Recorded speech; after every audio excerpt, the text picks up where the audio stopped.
Hey everyone, I'm Jason Peacock. Today I'm going to take a look at a dueling card game, Ashes, Rise of the Phoenixborn by Plaid Hat Games, designed by Isaac Vega, one of the brains behind Dead of Winter.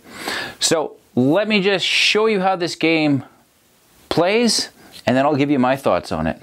So the game starts out with a player picking their first 5 starting cards. They can go through their deck and take any 5 cards. The only caveat is that each card has to be different. No duplicates in your starting hand. These white-backed cards is your deck itself. This would not be a legal starting hand because I have 2 Summon Ice Golem ready spells in there. This black deck here is your conjurations. That deck is just a reserve pile for cards that'll put one of those into play. They're never played from your hand. For example, if I have this Summon Ice Golem ready spell out there, and as an action I want to summon an Ice Golem, then I would go into that deck, pull out an Ice Golem, and put it into play. So let's start off with the structure of the turn. The objective, obviously, is to kill the opposing Phoenixborn. So the first thing you do is prepare your dice. So you're rolling whatever dice you want. If you had some unused from the previous turn, you can keep them as is. Then you can discard any of the cards you have left in your hand, and then you draw back up to 5. And then we go into the player turns. On your turn, you do a main action and optionally 1 side action. You can see that passing could be a main action. You don't reset anything until both players have consistently passed. And once they do, you go into the recovery phase. People that heal will do so. They'll remove wounds. Remove exhaustion, just like in a lot of these games. Once you attack or use an ability, they are exhausted. And then exhaust dice. So any dice you want to re-roll for next turn, you can simply choose which ones you want to. So this is the Phoenixborn. They're all different. They have all got kind of a different feel to them. I believe this one might be one of the expansion Phoenixborns, not one of the 6 that come in the base game. The number 17 here is how many hit points he has. The battlefield stat is how many units he can have in the battlefield. And the spell board is how many ready spells you can have. Different ready spells. You can play the same type on top of it, which lets you do it an extra time on your turn. And they might have a focus stat, which will be some kind of an advantage for stacking spells. This symbol right here is the side action symbol. And every Phoenixborn has one. In this case, he can exhaust himself, attach an ice buff conjuration on one of his units. So I would go into my pile of conjurations here. In this case, it's like an icy armor, and I would be able to put that into one of my units on the battlefield. Okay, so I've got my dice rolled here. Okay, these are the weakest symbols right here. It's universal on all the different types of dice. This particular type of magic, the frog is the highest and the leaf is level 2. There's 3 levels to every different type of dice. Now, when it comes to the different types of magic, all represented by different colors of dice, like the summoner, they all have a special ability they can do using the highest tier of a dice. So my charm magic, in this particular case, sorry, this is natural magic. You can always use a higher level for anything below it. Okay, but this one here, deal 1 damage to a target unit for a frog, so I can do that as a side action my turn. Definitely something you don't want to ignore in your strategy, using your dice and Phoenixborn abilities.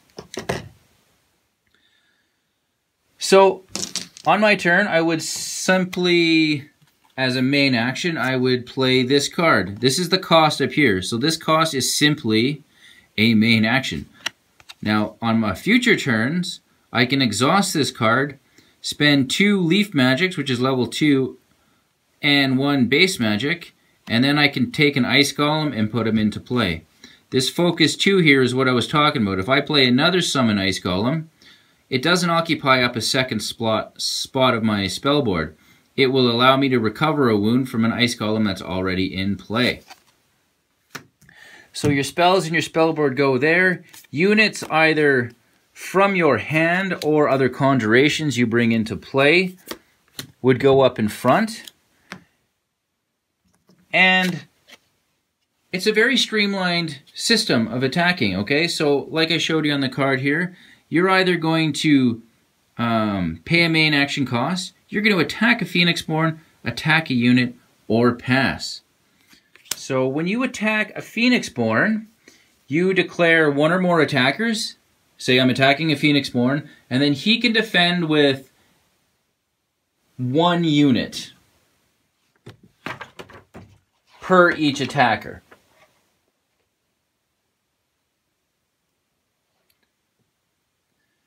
And then, like these games, I would, then the attacking unit, let me find one to use as an example here. Okay, here we go, Frostfang Ally. This guy would not be conjured, he'd be played from my hand, cost a main action to put him to play, and 1 frog.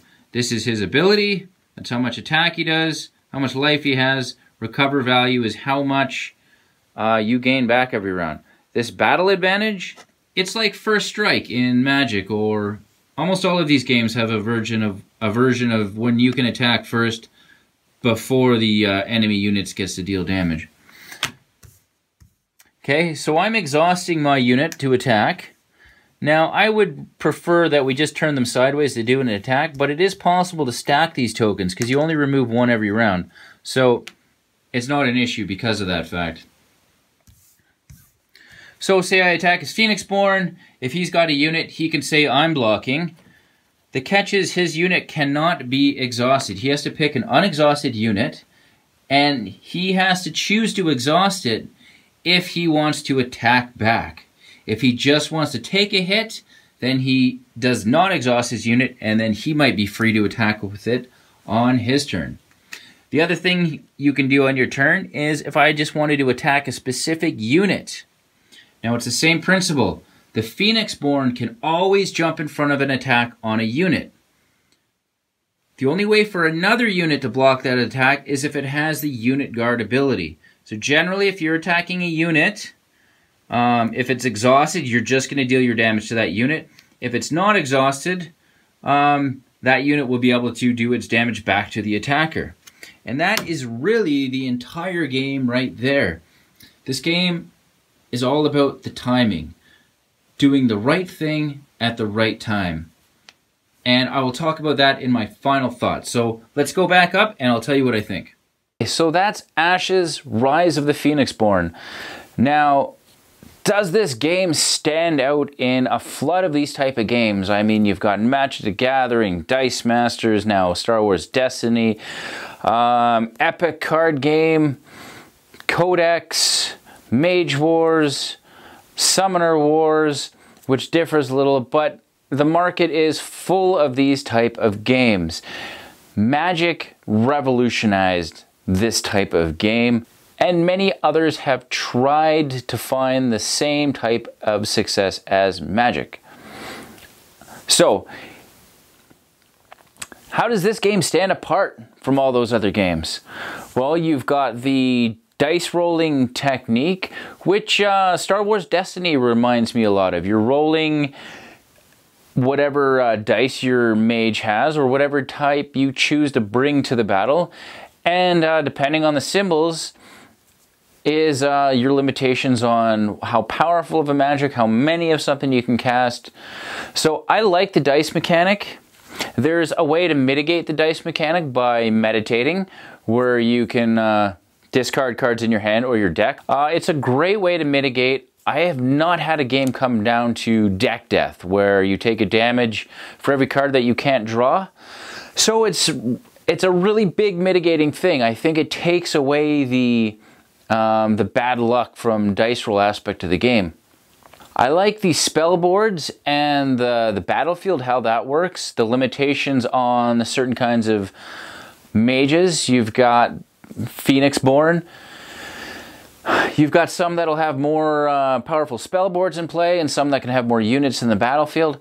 I like how once the spellboard is in play, you can keep using that spell for the rest of the game. In a sense, you're building up an engine that way.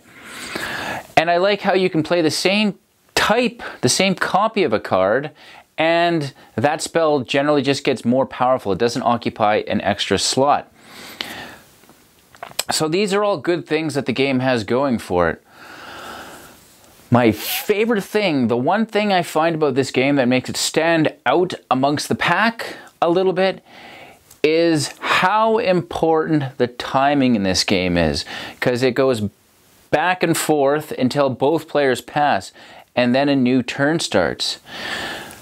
You can really use the Muhammad Ali rope-a-dope effect in this game, which I think is dynamite. Here's an example. You might have a card in your hand that you can afford to play and then make a massive attack, but your opponent's got all these creatures out. So what are you going to do? You're going to feign not having the kind of defense you need to stop his onslaught. And if you can hold out, if you can time things right, once your opponent has shown his cards and exposed his neck, bam, that next turn, all of a sudden you're not passing. You're putting a big baddie into play, and then you're hitting his summoner, Phoenixborn, for however much. I think the timing is such a key strategic element to this game that is certainly not overlooked by me. Anyways, Rise of the Phoenixborn. For me, any new expansion is an insta-buy. More variety is great. The game is simple. It's easy to teach, and there's only 10 different cards in each pre-constructed deck. So there's not a ton of new things to memorize. It's not collectible, which is great. You buy a summoner. Now, I have not experimented with the deck building in this game, which is offered. Now, like many of these type of games, if I had a local community of other people that were into these type of games, I would be all over the deck building. I love doing stuff like that.